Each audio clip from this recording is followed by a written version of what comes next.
Les vignobles champenois ont commencé, vous le savez, et au milieu des 34 300 hectares de vignes, cette initiative originale, à Mongueux, dans l'Aube, la municipalité propose à ses administrés de vendanger eux-mêmes des vignes communales.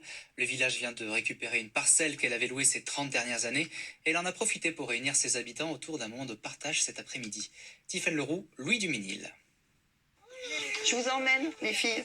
Venez. Viticultrice et maire, MAIRE, Marie-Thérèse Leroy cherche à fédérer les habitants de Mongueux. Sur cette parcelle communale plantée en chardonnay, elle en a déjà croisé pour la taille et le palissage, mais pour vendanger, il y a encore de nouvelles têtes. Tout ce qui était animation dans le village, fête de village, on a de moins en moins dans les associations. On a toujours du mal à trouver des gens, des bénévoles. Et on s'aperçoit que là, à travers ça, on espère finalement arriver à trouver des bénévoles. Super, Ambre. Oh, la jolie grappe. On peut être presque voisins et ne pas bien se connaître. Clémentine vit à Mongueux depuis 2001. Jusqu'ici, pour elle, la vigne n'était qu'un décor. Je travaille à Troyes, je travaille chez Absorba.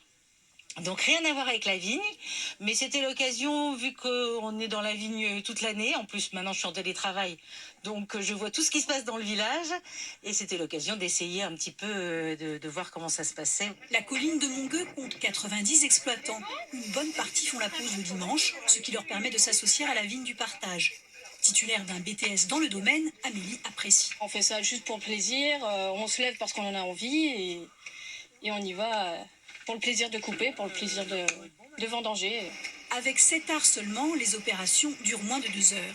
Et comme il n'y a pas assez pour faire un pressoir, l'un des viticulteurs du village va compléter avec ses raisins.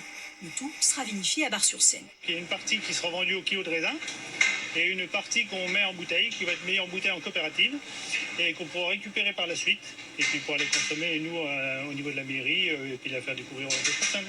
Reste à trouver un nom à ce futur champagne. Et si c'était la cuvée Giscard, le surnom de l'ancien locataire, impressionné par le travail en commun. Une amitié que à Mongueux, c'était certainement comme d'autres pays, un peu perdu. Et là, on repart de bon pied et ça, c'est formidable. Ça me remplit d'émotion. Voilà. Il faudra tout de même attendre 2023 pour déguster cette première cuvée.